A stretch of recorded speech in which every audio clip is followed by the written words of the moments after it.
Welcome to the Current Report mini-pod. I'm Cece Woods, investigative reporter at thecurrentreport.com, and this is where I give you quick updates on breaking news stories. On Monday, AB 2624, the Ban Nick Shirley Act, made global headlines.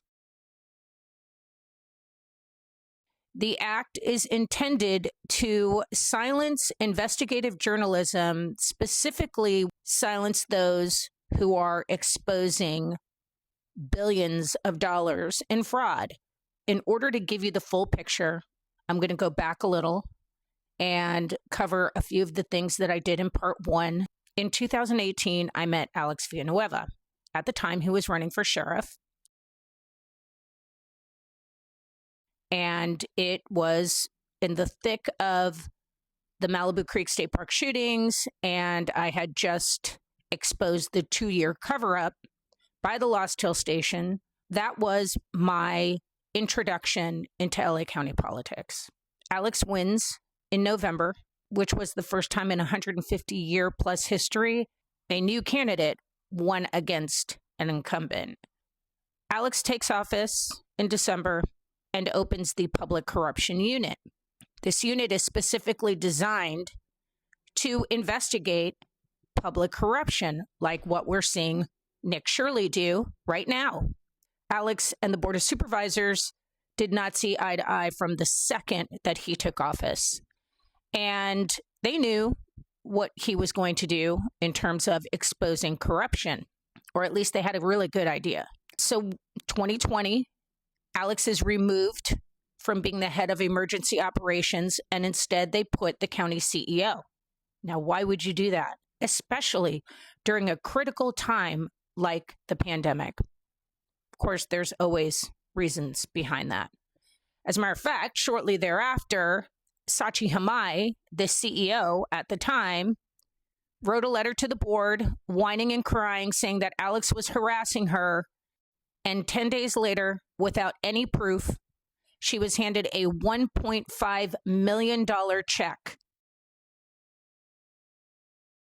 During that time, Bill Malugin was at Fox 11. He's now at Fox National. He broke the story of the pay-to-play, no-bid contract between Peace Over Violence CEO Patty Giggins, who is best friends with Supervisor Sheila Kuehl, who was also on the board of LA Metro, and LA Metro.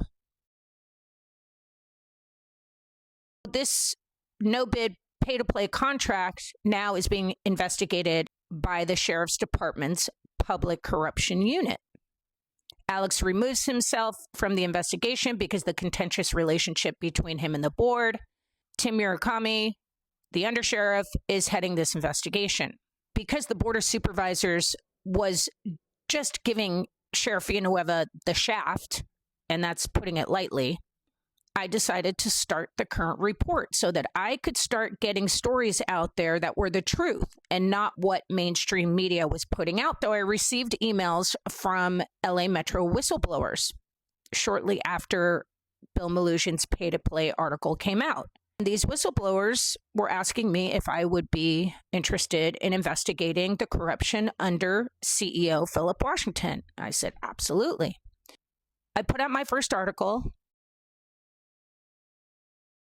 and within 24 hours, 2 branches of the federal government opened an investigation based on my article.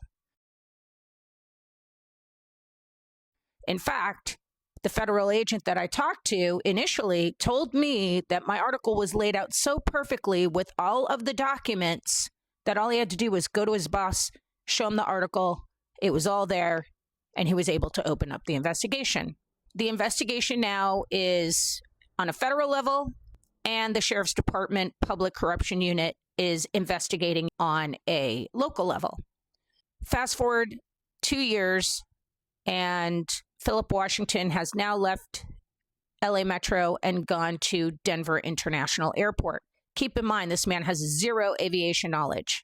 In August of 2022, we're in the heat of this LA County Sheriff's race, and Alex is running for re-election, and his challenger is Robert Luna. I receive an email from a watchdog organization in Washington, D.C. They are following my reporting on the corruption, and it was still ongoing, even though he went to Denver. And they asked me if I would be willing to help them and the senators and give them my documentation and help them with their investigation to either withdraw his nomination or make sure that he was not confirmed. And they also told me that I was the only reporter in the country at that time that was reporting on Philip Washington's corruption. Now I know why. Fast forward one more month, September 14th, 2022. Sheila Kuehl, Patty Giggins, her best friend, and the CEO of Peace Over Violence and LA Metro are all raided by the Los Angeles County Sheriff's Department. Let me also tell you that during that time, the feds were contacted to assist in the raid. They were supposed to provide like 40 agents to help out with these raids. At the last minute, my sources tell me that the feds called them and told them they cannot participate, and it was, quote, political. And that's key. So we are now deep into the Biden administration era. We're in 2022. At the time that the federal investigations were open because of my article, Trump was still president. These raids are going down, and Senator Wicker, one of the senators that I was working with and with the watchdogs, contacts me the day of the raids. They're seeing my posts, and he puts out his own statement about Philip Washington. In 2022, the LA Times hires a convicted felon to cover the Los Angeles County Sheriff's Department. Do we not see a conflict of interest there? A proud convicted felon. We jump ahead 2 more months. Alex Villanueva loses the election to Robert Luna. Luna takes office in December of 2022, and within his first week, he closes down the public corruption unit. Now we're going to go deep into all of the donations that were made to Robert Luna's campaign and the Board of Supervisors, and we're going to show you how that's turned out. We're going to show you financially how that worked out for those donors and criminally how that worked out for those donors.